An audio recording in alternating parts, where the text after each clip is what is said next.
well-trained negotiator is not just ready for surprises, but waiting and prepared for those surprises, because they know that those surprises contain the essence of the encounter and the real juicy stuff. I'm Michael Max, and this is Cheological. Try this in your clinical work. Shift your stance from, I hope this works, to, I wonder how this works. Shift from the stance of doubt and an ego-propping hope that it's okay to a sense of inquiry and curiosity. From a comment about you and your skill to an engagement with what is, and a chance to see if your ideas actually match reality.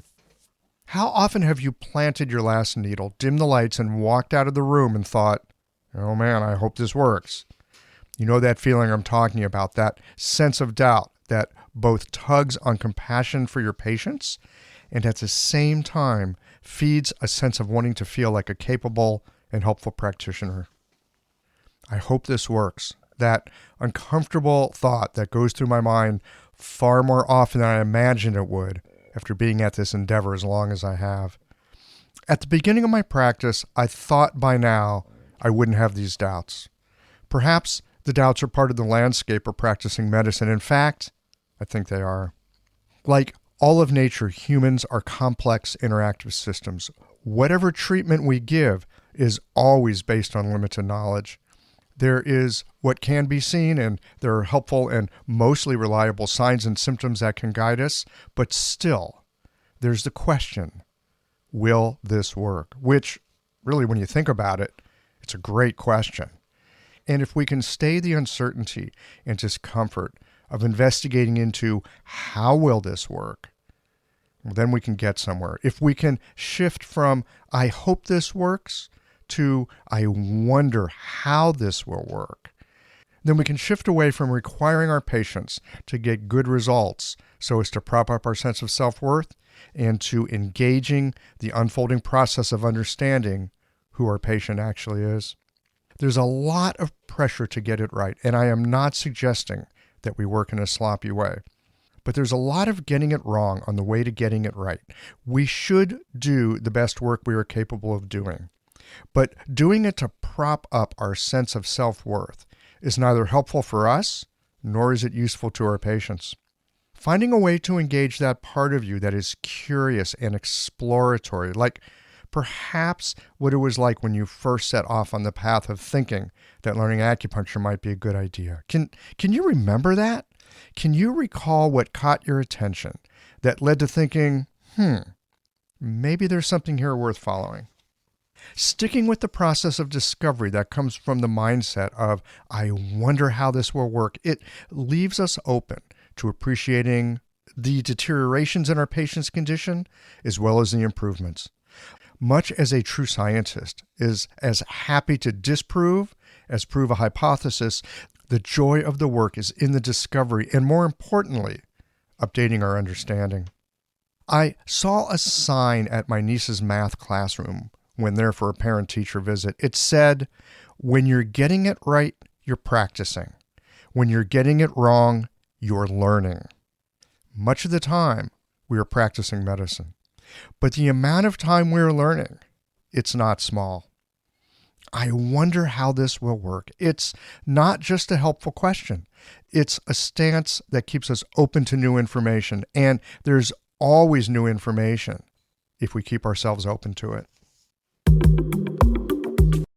Margot Rossi and Nick Pole are with us again today. You can hear Margot previously on episode 37, and Nick was on episode 49. And both were here a year ago in episode number 144, where we discussed the Tao of communication. Today, we are again looking into the intricacies of language with this conversation on negotiation as we explore the methods and perspectives as detailed in the book, Never Split the Difference by FBI hostage negotiator Chris Voss. How does a negotiation fit into the therapeutic process? Well, you're about to find out. These conversations come to you through the generous support of our sponsors and members. Blue Poppy, your new one-stop shop, has speedy shipping options on everything that you need for your clinic.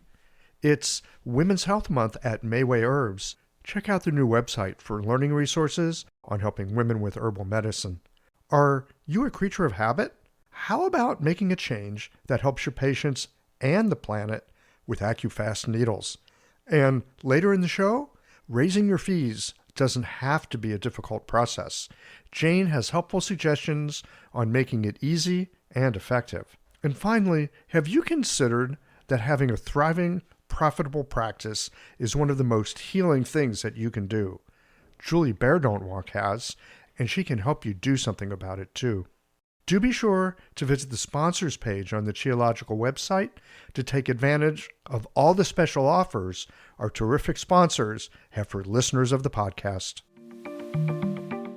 Picture this.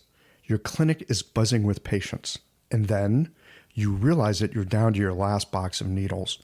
No need for panic, because Blue Poppy, your one-stop shop for all your acupuncture needs, they ship orders received before 3 p.m.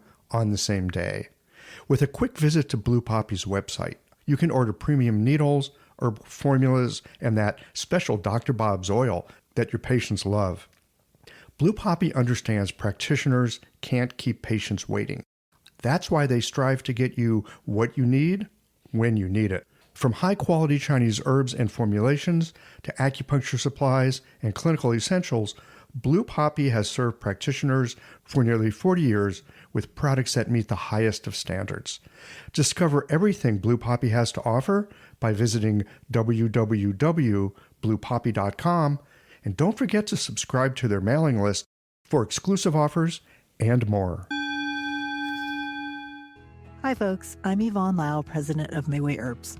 May is Women's Health Month, and as a women-owned and women-run business, we especially love how Chinese medicine can support wellness through every stage of a woman's life. So in this month's newsletter and podcast, we're covering topics like PMS, pregnancy, menopause, and osteoporosis. We'll share expert insights and effective treatment strategies you can put to good use in your clinic. Our Plumflower brand line includes herbal tea pills, tablets, extract granules, and organic herbs, all of which you can find on Mayway.com, and where you can also find articles, videos, and other resources to support your practice. Since 1969, Mayway has been a trusted source for high-quality herbal products. In these challenging times, please know that we remain committed to keeping our products accessible and affordable so you can take care of yourself and your patients. As always, thank you for supporting Real Chinese Medicine. Daily habits and routines feel comforting, familiar, easy, automatic. That's the power of repetition. You've worked out the kinks and can do it with your eyes closed. But what if you shook things up? What if you ditched the old routine and tried something new? Hi, I'm John Sten. I've practiced acupuncture for over 30 years, and together with my wife Kelly, we created the world's first eco-friendly acupuncture needle. The AccuFast earth-friendly needle system cuts your packaging waste by 60 to 90%, depending upon your needle type, speeds up your needling, gives you more control, and best of all, while you're healing patients, we plant a tree for every 2 boxes your clinic uses. Thousands of acupuncturists have already made the switch. In just the last year, they've helped plant over 16,000 trees. Since we started, that number has grown to over 50,000. So break the routine. Be the change. Visit AccuFastNeedles.com. Your patients and the planet will thank you. Let's get into this conversation with Nick and Margot on negotiation, empathy, and some surprisingly gentle, connective, and effective methods that the FBI uses that can also be helpful to you in your clinical work. I know it sounds strange, but it's true. Let's find out more now with Nick and Margot.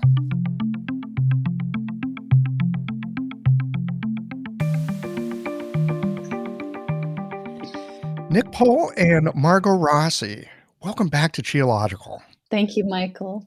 Hi, Mike. Always so much fun to talk to you two. You know, over the years, I've talked with each of you individually. I've spoken with you together. It seems like at least once a year, we kind of have to circle around and have a little chit chat. One of the things that it seems we have talked about, or at least I've mentioned in our conversations, because we're often talking about communication and how people get along or don't get along or how we can help our patients. so often there's like an element of negotiation in things, right? I mean, negotiation in the best possible way, like, like what's for dinner type negotiation. Of course, there's also the more difficult negotiations. And as we were talking before getting on and rolling tape today, both of you said to me, you mentioned a book to me. We had our conversation called Never Split the Difference. And both of you have gone and read that and evidently had conversations among yourselves. And so here we're going to talk about negotiation today, which is kind of interesting because usually I think most of us think about negotiation as like, oh my God, that thing I got to do, like taking out the garbage, not really pleasant, but needs to be done. And yet, when we're working with our patients, we're negotiating on their behalf all the time with them. I mean, how often are we sitting with people and they're like totally negotiating against themselves in terms of their health and well-being? So, welcome to this conversation about negotiation. And why don't we start with you, Margot, on what got you guys, other than my nudge, go read this book, what got you going with this? Thank you, Michael. Yeah. So what got us going was we were paying attention and noticed that you mentioned this book 3 times, once with Nick, once with me, and once with the three of us together, at least. And so I don't remember, Nick, if we decided to take it on together and see why it was that Michael was mentioning this book whenever we were talking about communicating with chi or conversing, building rapport, reflective listening in the clinic. So, Michael, we paid attention. We honor and revere you enough. We listened reflectively.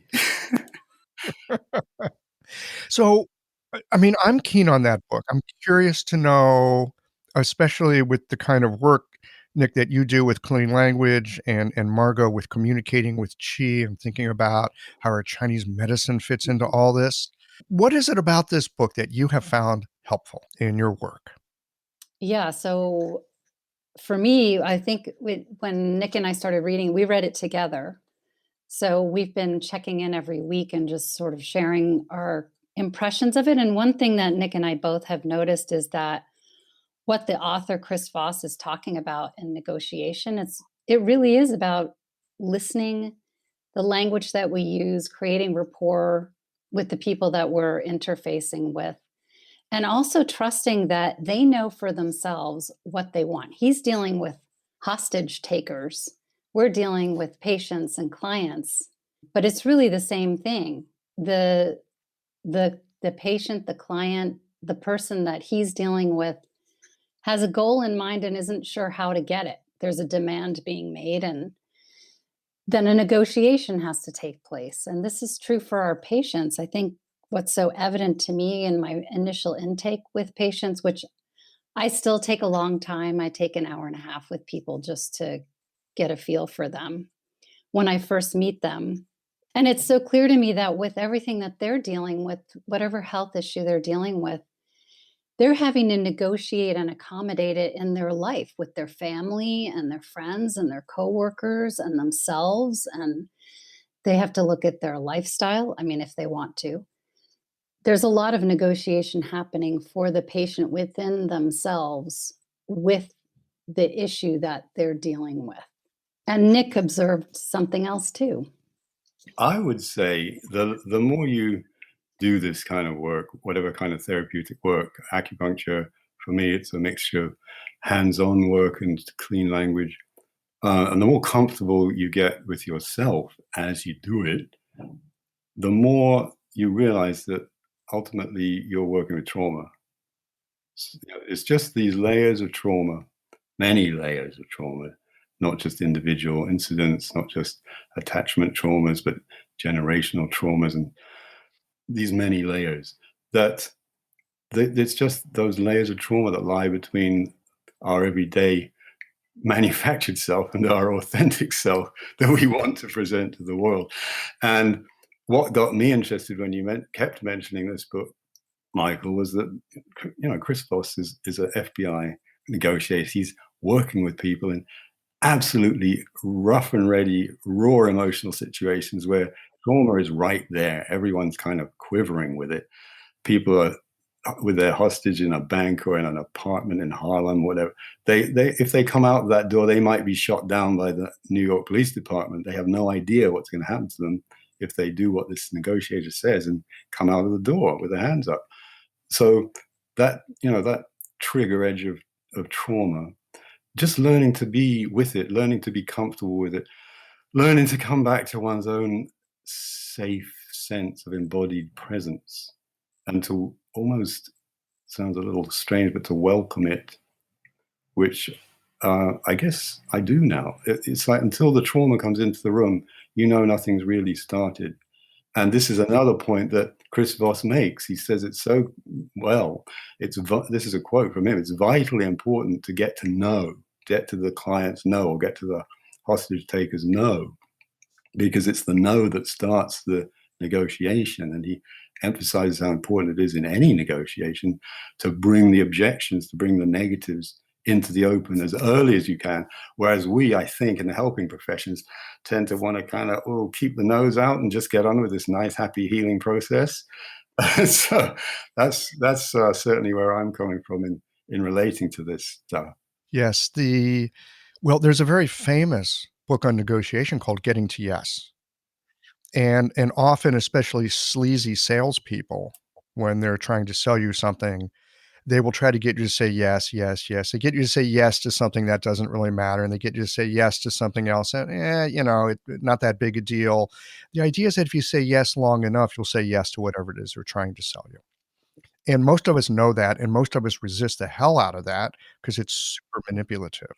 And one of my big takeaways from Chris's work was you want to get to the no as quickly as possible, because no lets people feel like they're in charge. They've got the power. When you can say no and you can set a boundary, okay, now I'm safe. Someone's not trying to talk me into something. Of course, he's got some very clever ways of using no to move things forward. And Nick, you just said something that just went through me like a lightning bolt. Because I have heard both in his audiobook and in reading the book, Chris talk about the negotiation begins when you get a no. I think I just heard you say that when the trauma shows up in the room, that's when the treatment can begin, that there is something that's there, and until it's present in some way, we don't really have leverage in being able to help our patients. Yes, and again, he has this wonderful metaphor of, actually, he talks about Oprah Winfrey, someone who can get a person who she's never met before in front of millions of people to share deep, dark secrets they have held hostage in their own minds for a lifetime. There's a metaphor for you. I tend to think of it as the other way around. Actually, it's this part of the person that's causing the symptoms, say overwhelming anxiety attacks or something like that. This part that's causing those overwhelming anxiety attacks is holding the person hostage. And how do we negotiate with that part?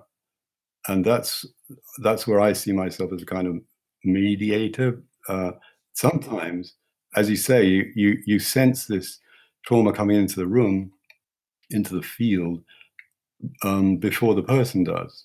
And acknowledging that, I do it literally in words. I say, I'm talking now to that part of you that's causing these symptoms. And I just like it to know that whatever it does, it's perfectly okay for it to be here. And often what you find is it doesn't want to communicate. It's just so fed up with what's been happening for so long. It feels it's been ignored for so long or mistreated for so long that it sees no reason why it should communicate. It's just going to carry on with its behavior, because that seems to be the safest thing to do. Usually, of course, these parts are parts that have, through the process of trauma, decided that they have to keep this person hyper aroused, alert, in case anything like that should happen again. How do you begin that process of negotiation, whether it's through the needles or whether it's through some kind of presence and making sure that you are not wobbling too much in your own embodied presence as you stay with it? These are the kind of things that me and Margot are very interested in. The listening, really important in this process as negotiators. Nick is pointing out that we as practitioners with our patients are negotiators too. And we're helping our patients be their own negotiator with themselves with these parts that Nick brought up about the parts of us that are traumatized, that are trying to get our attention. And sometimes it feels like they're taking us hostage. They're taking our lives hostage. So there are specific skills that we can cultivate within ourselves with our work where we are bridging this ability to be present and embodied within ourselves and to invite language into the picture so that through language we can get to know a little bit more about these parts in a way that feels safe and in a timing that also feels safe, so that the wisdom that's already inside of us can emerge just very naturally. It unfolds, and there's nothing we need to actually do or fix or change. It's just a kind of an opening of awareness. So it sounds like there are some key components. Mhm. One is our embodied presence and rapport. Yeah. There's another element of timing. I often hear friends that work with kind of an osteopathic bend in the medicine. They use the word tempo, which I find a lovely thing to think about in terms of how I interact with my patients. There's timing, but like tempo is something else. You get a sense of the dance Mhm. that's involved. And the other thing that I just heard both of you say is that there are these parts and they're holding another part hostage and they seem quite hostile Mm. and they seem problematic. Often they think they are being protective and helpful and deeply, deeply unappreciated. Yeah, Nick and I noticed this in a conversation a few weeks ago where we're both reading this book called The Master and His Emissary about the divided brain and how it has influenced culture and our evolution as human beings. But that's another conversation for another time. But it brings up that idea of the pericardium as the eunuch to the heart, and how the pericardium can usurp that mastery that the emperor of the heart holds because the eunuch thinks it has a better idea of how things should proceed, or it's trying to protect the heart, which of course is the pericardium's job. So yeah, it can feel like we're taking ourselves hostage, and sometimes it's our body's way of trying to help ourselves. It just feels distorted. Well, I know that, um, Nick, in the past, we've talked a bit about the polyvagal theory and how there is this one aspect of us that can go into shutdown. And I'm wondering here about those parts that we're talking about. Let's call them the hostage taker right now. If that's reflected in, say, the activation of the dorsal aspect of the vagus nerve. Well, I guess you're certainly in fight or flight mode when you're a hostage taker and you don't know how many police are outside waiting to shoot you. And there are some fantastic stories in his book about the dynamics between hostages and hostage takers, who are in this trauma field where somebody may die very soon. And just trying to imagine yourself into that space is, I think it's great training for staying calm and collected when you're with a client, with a patient, and they are reaching these parts of themselves which literally can overwhelm them in a second. And this is one of the things that I find, people that I've been working with, that the sense that it's just going to overwhelm me and there's nothing I can do. It's just comes immediately. And how can we begin to negotiate with that? How can we begin, on the one hand, of course, to use the basic skills that we know around things like the polyvagal theory to give people some step-by-step ways to manage things, but which will only ever be a way of coping. And on the other hand, how do we actually get to the deeper stuff? What is it that this hostage taker inside has has in mind, what do they need. And that, again, coming back to Chris Voss, what he says, I think, early on is that what they were looking for, not that getting to yes strategy that you mentioned earlier, which was devised by academics with the absurd notion that we're all rational beings here communicating together wisely with, what did it say? The goal is a wise outcome reached efficiently and amicably is the basic model in getting to yes.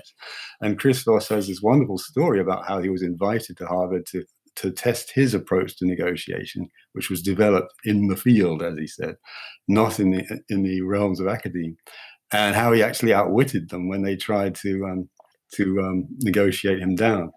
So he says what they were looking for in the FBI, having used this Harvard strategy and finding it wasn't actually working with people who had guns in their hands and guns at their necks, funnily enough. We were looking for some simple psychological tactics and strategies, he says, that worked in the field. He's talking about the field in the FBI sense. We're talking about the field in the psychotherapeutic sense, I think. This field of jangled emotions that's happening between us and the patient. Worked in the field to calm people down, establish rapport, gain trust, elicit their needs, and persuade the other guy of our empathy. And he says, and we were looking for something that would work and be simple to learn because, after all, these guys are cops and FBI agents. They're not academics and they're not psychotherapists. And similarly, and my work is training mind-body workers to appreciate how the chi flows through the language that people use and how they give themselves away so readily and beautifully with the words they say. But we're not training ourselves to be psychotherapists, and we're not trying to be academics. We're looking for something that works in the field to calm people down, establish rapport, gain trust, elicit needs, and persuade this other person of our empathy.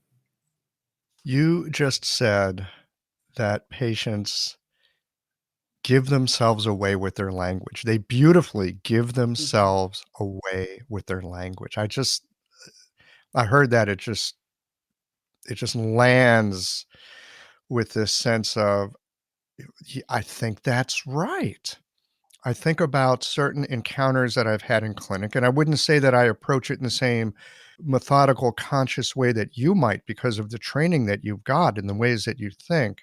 But I do know those moments when people say something and I can hear the truth of it, or I can hear something in there that's not being said, and yet it has been communicated. Not being said, and yet it has been communicated. Mm-hmm. Yeah. Mm-hmm. That reminds me of two beautiful lines from Philip Larkin's poem, The Trees. It starts out, it's about trees in spring, late spring. The trees are coming into leaf, like something almost being said. That something almost being said is what we're attuning ourselves to, I think. And it comes through the key, as we call it in shiatsu, or the chi, and through the facial expressions, through gestures, well before it comes into the words, but the words themselves will also be carrying it. Yeah. Mm-hmm. Yeah, it makes me think of, and Michael, you know this because you've studied clean language too, that one of the beauties of language and the art of negotiation is, at least in the clinic, if we're talking about clean language, is supporting the patient or the client to come up with a metaphor for their experience. And that metaphor is speaking the truth in a way that's subtle. So I have an example. Can I give you an example? Something? Yeah, I would love to hear an example.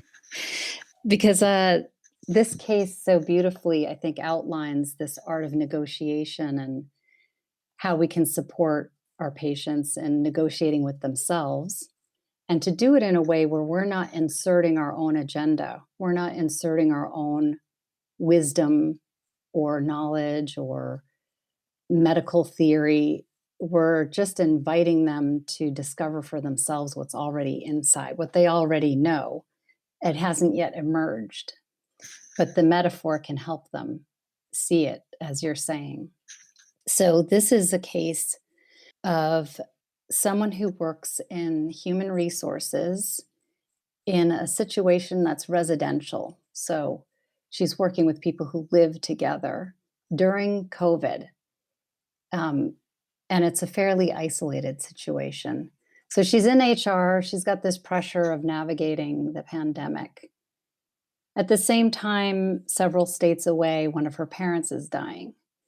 And so she is looking at that huge change in her life, and she's come for assistance in having crippling anxiety. She's having a lot of anxiety. And through this process of clean language, I'm inviting her to come up with a metaphor for that anxiety. Now, I could put that aside and just go, okay, we're going to work with the 8 extraordinary channels or the low vessels or the primary channels, and we're going to give you these herbs, and maybe you could use these essential oils, and you could try this lifestyle practice to deal with the anxiety. But instead, she had requested this kind of session where she was exploring, and her metaphor for the anxiety was, it's like a column of transparent gray mist with a high-pitched sound that's driving me crazy. And the mist is slightly acidic and corroding. And she says it's constrictive and it's hampering my life.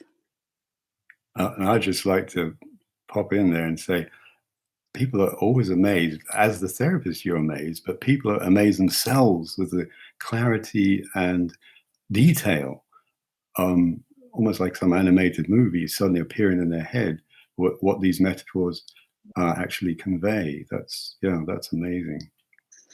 And then she goes on and says, it needs to go away, so that her life isn't hampered anymore. And she hears herself say, it needs to go away. And the next thing she does is say, does it need to go away? Oh, wow. And realizes it wants to stay as long as possible because a massive change is coming in her life, a massive reorganization, like a void or an abyss, and she doesn't know how to deal with it. So she realizes the anxiety is helping her kind of stay away from the edge of that abyss, and discovers again through more clean questions that really what she needs is trust and faith to stand on the edge of that abyss. And that's what she's looking for. How can she build her trust and faith? And then I asked her, what will happen when you have the faith and trust? And she says, the quality of the void changes to something that is less existentially defined and more like a thing to be explored. You can build those skills that'll help her. So thank you. I just wanted to share that because it seemed to fit in with several things that we've covered already. This episode is brought to you by Jane, the clinic management software that honestly just makes running a practice easier. Let's dive into something that's never easy, but sometimes necessary: raising your fees. It can feel awkward, right? But here's a tip that can really help. Consider offering flexibility to your patients as you introduce the change. When patients face new fees, it's natural for them to feel uncertain or concerned. That's where flexibility can really make a difference. Offering options like a phased increase, suggesting a payment plan, or even taking a moment to talk things through can help to ease the transition. These thoughtful gestures show your patients that you're listening and care about them, which strengthens the trust you've worked so hard to build. If you're looking for more ideas on how to navigate these kinds of changes, head to frontdesk.jane.app and check out the article, How to Tell Clients You're Raising Your Fees. One last thing, if you're ready to give Jane a try, you can use the code CHIOLOGICAL for a 1-month grace period on your new Jane account. I see this in my work as well, and I've seen it in my own life. as well, that there are these parts. I call them troublesome, or my patient calls it a problem. And yet, as we were speaking earlier, there is something about this troublesome thing. It's actually trying to be helpful and protective in the best, or maybe the only way it knows how. And I would dare say I would label these parts as fiercely loyal, not unlike any kind of shadow material that we may carry from a Jungian perspective, that there is something that is actually enriching, but we haven't connected with it in a way that it can be assimilated and digested. But it is loyal. And my sense is because these parts are loyal, giving them that opportunity to say no. How often have those parts had an opportunity to actually say no? Yeah. And of course, this takes us back. The art of saying no is something we start to develop fairly slowly as infants. But the art of becoming enraged, we'd start to develop pretty quickly if there's no food or comfort available. A lot of these parts that hold us hostage are very pre-verbal parts. That's why the sort of Harvard model is going to fall down completely, because it's based on the idea that we're all rational beings wanting a wise outcome. Actually, we're not rational beings yet. We're enraged beings wanting some kind of compassionate outcome. And how to stay present with that, how to bring all those appropriate qualities to it.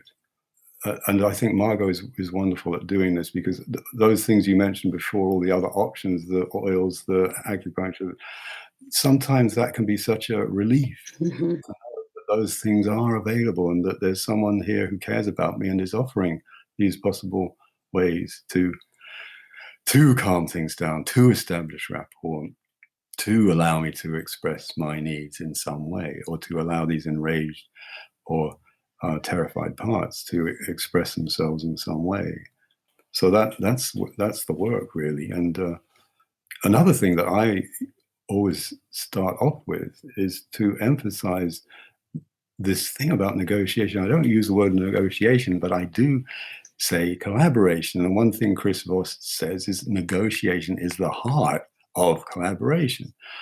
So in the old model that I was trained in, yes, that people come for shiatsu and I'd ask them a few health history questions and lie down, and it would be my job to sort them out with appropriate advice at the end and so on. Nowadays, I do my best to make it clear right at the beginning, this is a collaborative process between you and me. I want you to feel completely as if this is your space. And, my job here is to facilitate some kind of improvement in communication between your everyday thinking mind and whatever's going on in your body mind that you're not happy about. And I'll be asking you a few simple questions to help facilitate that. But if the questions don't work, that's fine. Just don't answer them. And then we, might go into some kind of simple embodied kind of contemplative dialogue process, or I'll ask them to bring attention to the body in some mindfulness sort of way. And usually that's where the conversation starts, the conversation between the person and their body mind. And it, as Margot just illustrated, it very rapidly becomes very often quite fascinating as you begin to explore this inner landscape and these metaphors that emerge. But it is collaborative, and sooner or later you get to the point where some negotiation is required. How would it be if you could just keep breathing and stay present with that feeling of anxiety as it arises in your chest?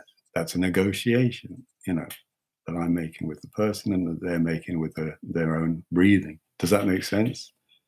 Oh, sure. Well, of course it makes sense to me. Michael, does it make sense to you? It does. And again, I am often struck at the power of metaphor to bring forth tremendous amounts of information, and at the same time to give some distance from that thing that's being hammered on. The thing that's been hammered on for who knows how long, and nothing's changing. Bringing a a uh, a larger view to that, whether it includes kinesthetic experience or like Margot, you were describing, there's sound or there's a visual component to it. Now you've got more handles Yes. to work with. Yes.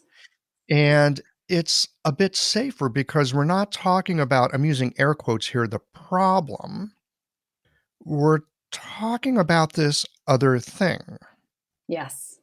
And so I wouldn't say necessarily that we have leverage now, but again, maybe we have some handles to work with. Does that make sense? I saw Archimedes clapping. He thought handles, leverage. And it's not our having leverage over someone else. It's our having leverage over what we're experiencing in ourselves that we can grasp it. We can get a handle on it. This is one of the beauties of language is it helps us grasp our situation so that we can work with it. Okay, I wanna dig into this just a little bit because I feel like you just held up a carnival house of mirrors to me, all right?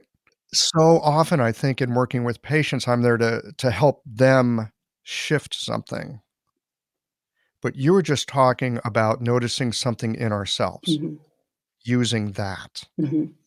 Tell me more about that. I just want to be clear of that we're understanding the same thing. I was speaking of patients have a graduation through our relationship. It is essential for the practitioner also to have a grasp of themselves. And actually, Chris mentions it in his book that if the practitioner isn't able to regulate themselves, negotiation will not work. That is the key. So really, I think everything Nick and I are speaking of, it has to start with us ourselves first. For one thing, we're modeling it for our patients. For another thing, if we use the metaphor of being a negotiator in a hostage situation, we have to have our own grounding and our own ability to touch into the resources we have inside ourselves so that we can use them as a handle for ourselves and then again share that. And that's what makes him such a brilliant negotiator is he is able to do it. He doesn't tell us how to in his book, but Nick and I do. We have some ways of doing that that have worked for us, and we know that for our students and our patient it works for them too. He doesn't talk about the skills of embodied presence very much. He does talk about making sure you're using the right tone of voice, which you have to be connected with your body to be able to do that. But also, I just wanted to say, Margot, that he does say, make sure you have a good backup team. Make sure there are 3 or 4 people at least listening, not just you, as the hostage speaks to you on the phone. Because those 3 or 4 people are going to be hearing different things. And I think that's true because I'm with my ears, I'm hearing some things. With my heart, I'm hearing other things. With my gut brain, I'm hearing other things. I really need to be tuned into my body and think of myself as a team. When I'm doing my trainings with students about this, I get them to work at least in threes so that there's a client role, a practitioner role, and then there's a third person who's just listening and noticing how it's resonating for them in that embodied way, which is a kind of a luxury you don't actually get in clinical practice. But boy, do they learn a lot from just being in that listening role. Yeah. So I just wanted to add that in there, Margaret. Michael, was that on track with your question? Did I get that right or No, we're wrong? getting there. We're getting Okay. there. Can I ask you a question, Michael? Yes, of course. Because you've mentioned this book and so many times with such enthusiasm, it got us reading it. And I'm just curious how it works for you in your clinical practice. How do you find yourself applying Chris Voss's principles? Okay. So how does it work for me? One of the things that I love about Chris Voss, and especially listening to him in interviews and such, is, he's this kind of New York guy, He's like a wise guy. And he talks about being in these situations where he's dealing with kidnappers who are happy to kill people. That's not a problem for them. And so he talks about that you've got to self-regulate yourself, much like you guys speak about with an embodied presence. You got to self-regulate yourself. And he talks about you got to come across as that late night FM DJ, right? You put yourself in that place. You use your voice like that late night FM DJ. And if you can regulate your voice can down regulate any kind of triggered emotions that you might have simply by using your voice, simply by so for me, if something's happening in the clinic and it feels like, woo, this is ramping up, and I feel myself ramping up, I know some people take a deep breath or they like put their feet on the ground. I will do what I can to take my voice from being kind of where my Adam's apple is and drop it down to where my sternum is. And it helps me in clinic. It settles me down. My voice changes a bit. I find people tend to respond to that voice that's a little bit deeper, a little bit quieter. There's some pauses in it. And I find that very, very helpful. Yeah, and of course that's taken us right back to the polyvagal theory and to Chinese medicine. The heart is connected to the tongue in Chinese medicine. In polyvagal theory, it's this voice tone, which is the first way a mother communicates with her baby, a non-verbal baby. It's it's the right side of the brain that develops first in the womb, because it's that right-sided, in the moment, non-verbal kind of communication that a baby needs when it comes out to get any handle at all, speaking of handles, on what's going on in this weird and wacky world where you're not just floating around blissfully in amniotic fluid, hopefully blissfully. Maybe your mother's having traumas while you're in the womb. So yeah, that voice tone and of course touch is another great way to get through when these tidal waves of emotion or trauma tend to threaten to overcome. Yeah, and there are other skills of rapport building that can also be useful to help influence that vagus nerve system. Sometimes the prosodic voice that you're speaking of, Michael, doesn't work if somebody's really in a traumatic space. So there are many other rapport building skills that we can use if we're aware of them to help in that situation. You give an example of a few? Oh, yeah. Well, rapport is about being we like people who seem to be like us. When we can find similarities and we can build a bridge, that's when we feel safer with somebody and we feel in rapport. So just as you did when you were talking about Chris Voss, listening to him on, his TED Talk or on his podcast, as New Yorkie kind of guy, he's rough and scrappy in some way. That's one way. You can kind of mirror somebody's voice and tempo of how they're speaking, the kind of words they use. So they might not be speaking in the FM DJ nighttime voice. They might be speaking in a really hyper aroused way, and you can match their tempo. That's just another way to build rapport, to build a bridge. And I just want to give a shout out to anybody who's thinking, wow, this can be so manipulative. Yes, it absolutely can be. So, our intention in coming to this isn't about having an agenda that you want your patient to follow. It's really, I should say, and Nick, you can chime in, and Michael, you too, since you work with this, what your agenda is.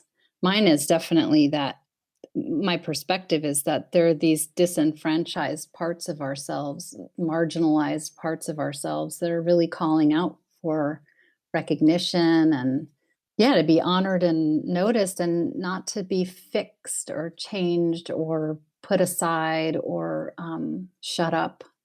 And through this process of rapport, we're making friends. We're making friends, and that's not a manipulation. It's a reaching out of the hand, so we can connect. And it's clinically approved, I would like to say, in the sense that making friends, there's the befriending it's a part of mindfulness-based cognitive therapy, which is research evidence-based process. This process of befriending not just the patient, but these awesomely dictatorial parts that they may be bringing in with them, and step by step finding ways that one can befriend these things in oneself. Absolutely. And Chris Voss talks about how instead of going the academic route, they went to the psychotherapy route to find the resources, to find the skills that they wanted to use in the field, as he says, and did find that those were effective. And reading his book and looking at all the amazing quotes that he comes up with, which are exactly like the way I have found, effective work happens. I'm really struck by how much they resonate with the kind of Zen principles or Taoist principles. Like, he says, you've got to step out of your ego. You've got to negotiate in your counterpart's world. He also refers almost directly, without using the formal title of not knowing, that Taoist principle of not knowing. But he says, instead of doing any thinking at all, calm your head, to quiet your head, make your sole and all-encompassing focus the other person and what they have to say. And this is exactly the kind of skill you need to develop if you're using an approach like clean language. You just turn the inside of your mind into a recording device, and you listen to the words and the tempo and the tone and timbre of those words, and just allow them to resonate inside your head and filter down through your body, and then you offer them back, almost like a tea ceremony. You just offered me this, and I'm offering it back to you. And then the same thing happens to the other person. They hear the words they just said, but they actually sound different. There's more in there than I thought I was saying. And the process begins. It's reciprocal, and it's always collaborative, and every moment contains a little micro negotiation. There is something powerful about taking the words that somebody is saying, but they're maybe not quite hearing themselves completely, and offering it back in a way that they can hear what they're already saying to themselves. That really is like magic. I mean, it's if there's a Jedi trick out there, I think that would be one of them. But it does take what you guys were just talking about, that not us having an agenda for ourselves, but being able to be sort of that clear reflective mirror, but not the complete mirror. It's like this mirror that can reflect back the particular parts that might have a bit of a charge, or the particular parts that aren't being listened to, or those particular parts that, again, maybe the person themselves is trying to hear, but they've not been able to hear. Yeah, Michael, thank you for saying that.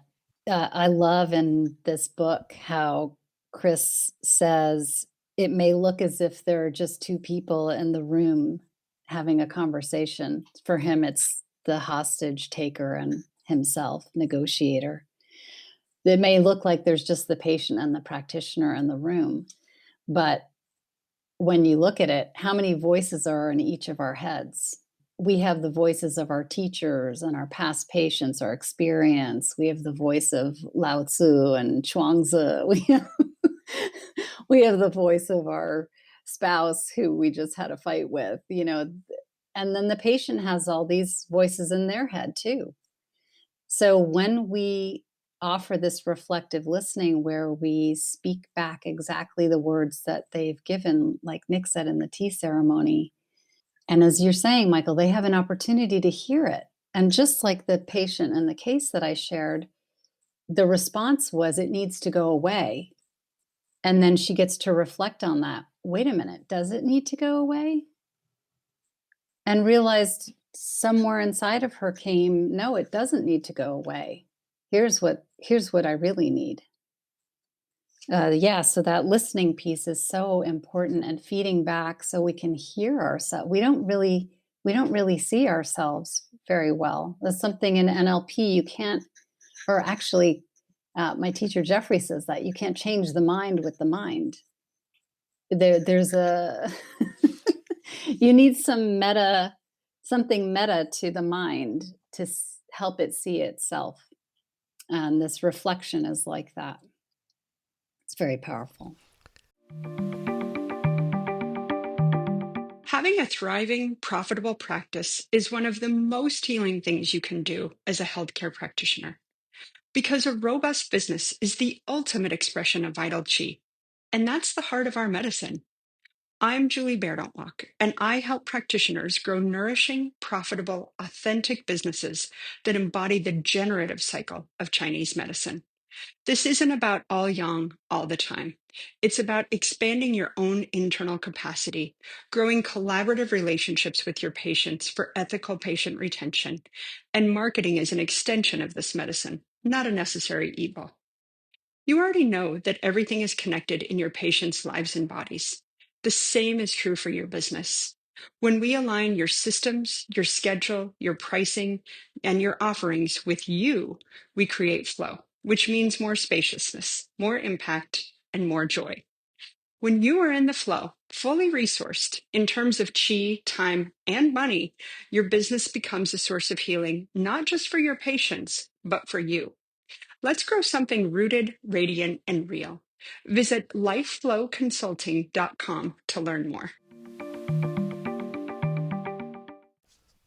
So I want to come back to something that Nick had said earlier, that in a hostage negotiation, because there's so much information going back and forth, and because even if you're a skilled hostage negotiator, you're going to miss a lot because you're like embedded in that system. You're enmeshed in what's going on. And so they will often have other negotiators listening for other information that the main negotiator may have missed. And Nick, you brought up that for us in our clinical settings, we have our rationality, we have our feelings, we have our heart, we have like how we're hearing things, that there's other parts of us that in a sense are also listening.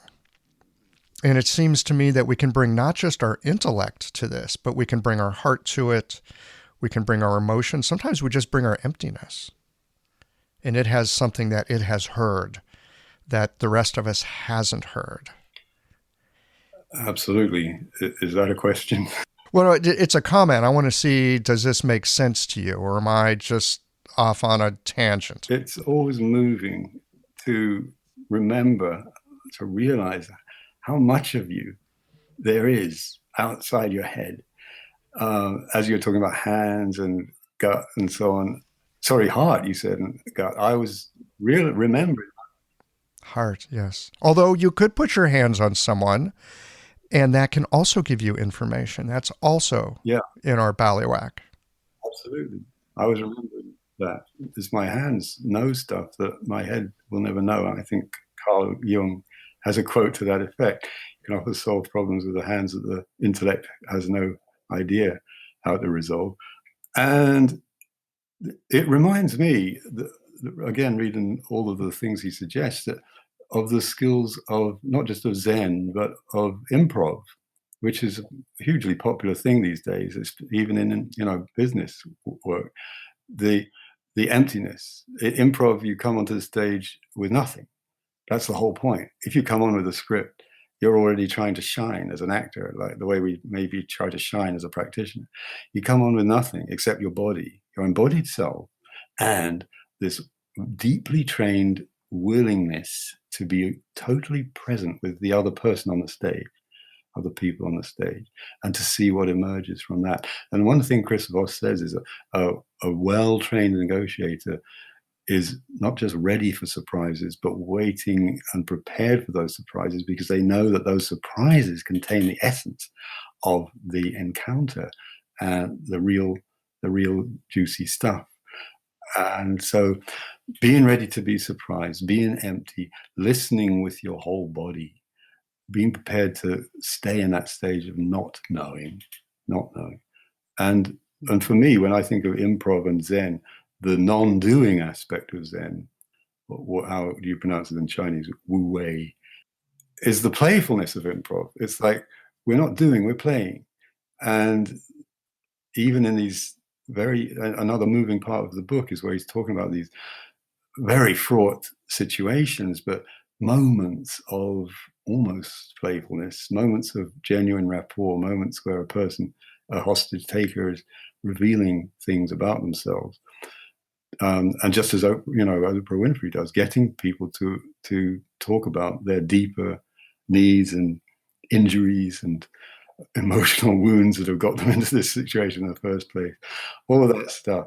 So I just think improv is another great thing to keep in mind as a model for how to stay present in testing times. Yes, listening. It's like whole body and maybe auric listening. I don't even know what it is, what other body is listening, but there is this sense when working with clean language with patients, or I'm sure in any, whatever context you're working with it in, language rapport, that you're not just listening with your ears, you're listening with everything. We all know that feeling. We know that feeling when we're with someone and something has deeply resonated with them and it has shifted their consciousness, it's shifted their frame. You can see it, and you can see it. Their face changes, their voice changes. They might slow down and say the next few words really slowly, like, aha, like they're savoring it, like, whoa, this is something special. So you might see it with your eyes. You'll hear a change in the tone of voice, but you also feel something in your body, like, oh, something shifted. And you learn from Nick, that's the physiology is shifting, and we're looking for those changes. And then we know something has emerged for that person that's really critical and important. And to me, cultivating that skill of listening, not just with my ears, but my eyes, my sense of smell, maybe even the taste in my mouth, the feeling in my body, what's happening in the space between us. All of that we can cultivate. Anyone can cultivate that. And so, I find mindfulness practice and my Taoyin movement and yoga and working with clean language as I do those practices has really helped me emerge into my senses. Nick, do you have anything you want to say about that, or Michael? I just love that phrase. Emerge into my senses. Now you're doing just what Chris Voss does. You're repeating the last few words that Margot just said. And savoring them. That's the point. Not just manipulatively repeating them back, but just savoring them for what they mean to you. I think that's the first step in creating rapport through a process like clean languages. You're appreciating what the person just said, and rolling it around in your mouth, getting a sense of it, and then offering it back. Yeah. It really is. It's such a gift to receive. It is like a tea ceremony. It's an honor and a privilege to witness and not even witness it. I love one of my teachers, Alice Wielden, who you had on your show. She speaks of it. It's not so much witnessing. It's actually like if you've ever ridden on a surfboard, which I love. Feels so good. You feel like you're not just watching the wave, you're actually experiencing the feeling of the wave as it moves through you, in you. And that's what it's like being with people. It is such an honor to work in this way with people. I want to come back to something you said a little bit earlier, because I think it bears repeating. That all the skills we've been talking about, the perspectives that come from this book, and even the perspectives in our work, trying to help people, they can be seen and they could be used as manipulation. These are very, very powerful aspects of how human beings communicate and are with each other. And so if your intent is to sell something to somebody or sign them up for a package of 25 treatments or sell them a bunch of herbs or sell them a car, whatever it is, these skills can take you a long way in manipulating other people. All right. Now, many of us have built-in kinds of senses of, oh, this is off. But again, these skills are very powerful and they generally run underneath conscious awareness. We were just talking about how most of us are not rational creatures in the first place. So I just want to say that that's there. And these are also incredibly powerful tools when used with heart and caring and looking to help somebody out of a jam. When I think about Chris Voss talking about the experiences that he's had working with terrorists and kidnappers and bank robbers and stuff, I don't get the feeling that he's trying to get that bad guy out of malice. He's trying to help the people that are trapped in a bad situation, and that bad situation includes the bad guy. And remember, he started his training doing the helpline for people, suicidal people, that when he went to the woman in charge of FBI the negotiation team asking if he could be on it, she said, only if you go and work voluntarily on this helpline for people in deep trouble. And he did. And he learned so much about himself there and how he wanted to bring his own agendas in and shine and, be seen to be a great helper on the helpline. And that's, I think, with the point about clean language, that's why it's called clean language. It's because the questions are so simple. They're absolutely designed to keep our own agendas out of the client's space and the patient's space. And so it isn't that manipulative. But if there's one more point I'd like to make there, slightly reframing, the word manipulation comes from the word for hands, Latin for hands. And I do manipulate in some ways as I work with my hands in a benign way, I hope. But I think that comes back to that good old Zen principle, the difference between the beginner's mind and the expert mind. It's not that the beginner's mind is the be all and end all. We do need the expert mind as well. The expert needs to be able to do some benign manipulation, sometimes quite seriously, like working with somebody who's having a panic attack right there in the session because they bumped into a metaphor that seems so terrifying that they don't want to go there. And, sometimes I just have to be the expert and say, take a deep breath. I want you to stand up. I want you to move around. That's expert mind stuff and it's manipulative, but it's in a good sense. So always getting that balance. And as Margot was saying, that Ian McGill-Christen, his brilliant work on the difference between the right and left hemispheres, it's about getting the balance between the left hemisphere that wants to get results, that wants to shine, so it's expertise and knows stuff, and the right hemisphere that's right there in the moment, totally attuned to what's actually happening, which is the essence of Zen, as far as I'm concerned. I think we're back to this embodied presence that Margot often talks so much about. Yeah, the body tends to tell the truth. Body tends to tell the truth. May I make another comment about assumptions and biases? Because that's another thing that Chris Voss brings up. I think that's a really important point. Having been a science researcher before I became an acupuncturist, one thing that I got very interested in when I was in graduate school was how to design a study that was free of bias and influence. So, I got into quantum physics, and here I am being an ecologist doing field work, observing. I was observing birds. That might not sound very scientific to some people, but I was hired by the National Science Foundation to do it. How can I do that really fresh without influencing the system that I'm looking at? And when I was at Rutgers, I was reading through articles. What did former researchers find about being in the field? And was there any information? Were there any studies on how a field researcher influences the system they're looking at? And by golly, I found two separate articles that blew my mind. And basically, these were researchers, respected researchers in the field saying, just your presence creates a ripple in what's happening. You cannot see a system without your biases. It's not possible.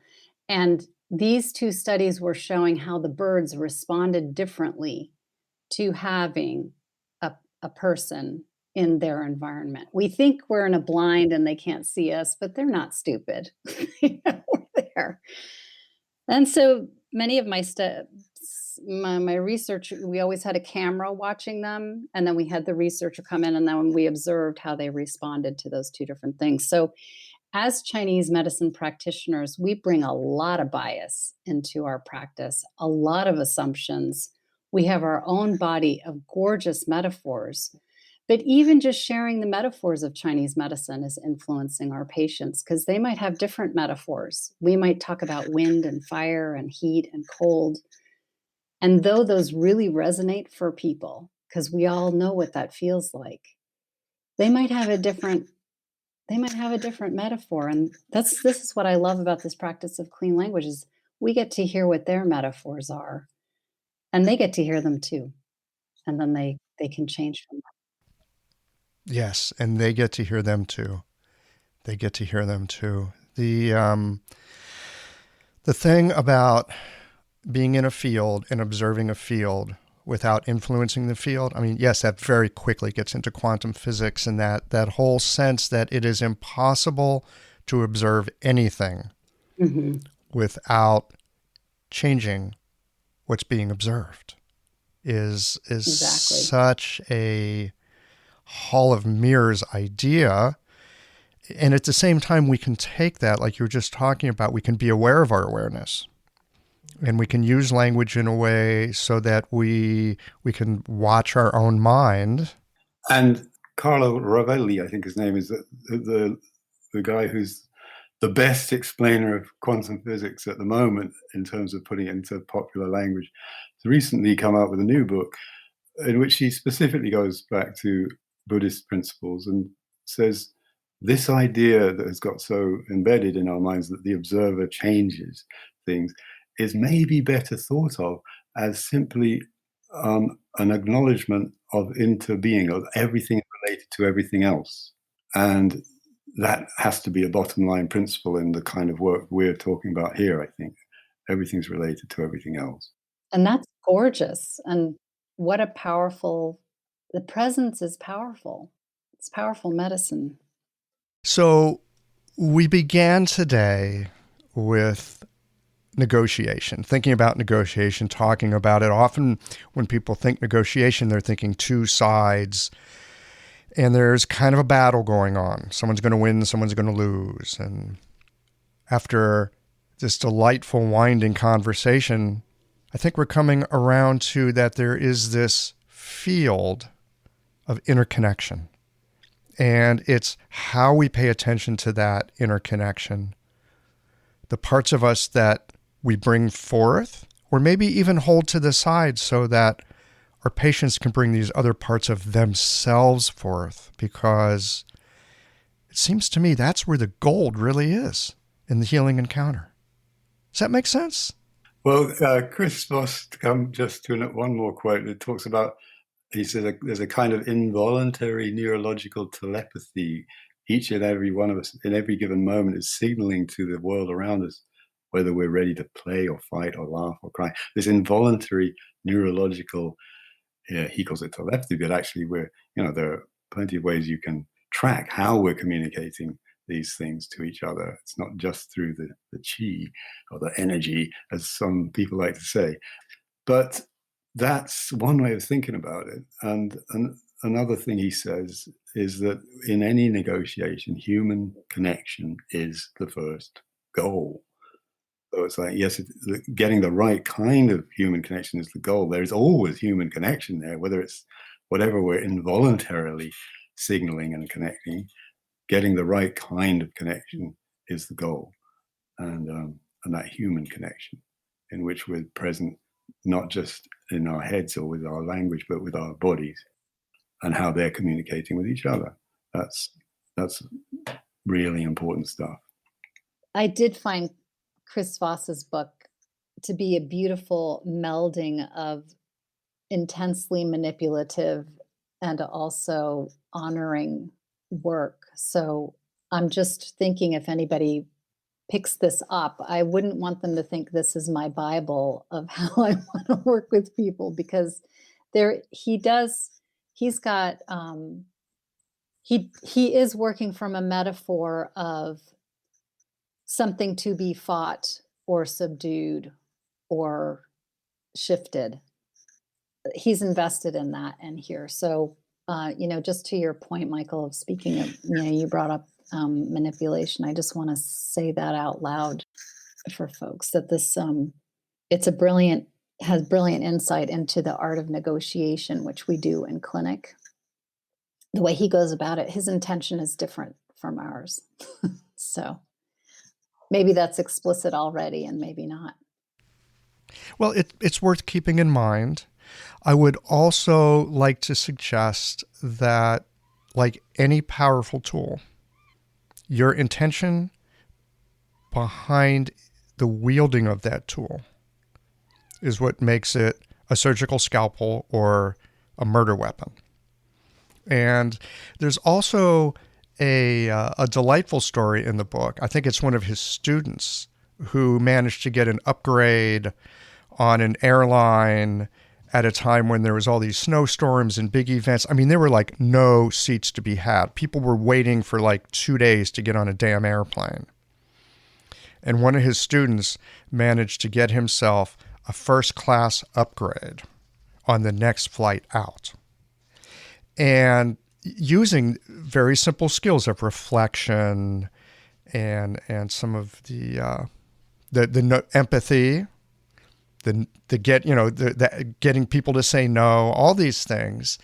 And the thing that I found so fascinating about it, not only did that person get that airline out in a good seat, but the person who was working the counter had a better day because of interacting with that person. That person was seen, that person was appreciated, that overworked, being yelled at by hundreds of people, airline employee came away with a moment of, my day's okay and there are decent people in this world. So when we start looking into communication and getting what we want and helping other people get what they want, I don't think it's so cut and dry as to, is this manipulative or is this just for me? Because sometimes it really is for us. And I think especially in our clinical encounters, it is for us. It's important to remember. I think that's really important to remember, because the tools we have are so powerful and can be so manipulative in themselves, and we can get very attached to that. He does, on page 54, quote Sun Tzu, as everyone does. The aim is to subdue the enemy without fighting. And beyond that, I guess the aim is to get out of that frame of mind of thinking this is an enemy. This is something I can befriend. And when we do, I think the only thing that he doesn't say in his book is how to negotiate with someone who's already read his book. If there are two people using Chris Voss techniques with each other, then what happens? And I just kind of have this image in my mind of, at some point they suddenly realize, hey, you're doing the same thing as I'm doing. And there's a twinkle in both eyes, and they come back to remembering, this is all about human connection. Let's get this negotiation rolling. And we can do it in a friendly way. Yeah, but never split the difference. Well, my friends, it's always a delight to hang out with the two of you. Very much so. Thanks, Michael. Thank you, Michael. We feel the same way. Absolutely. All right. Till next time, then.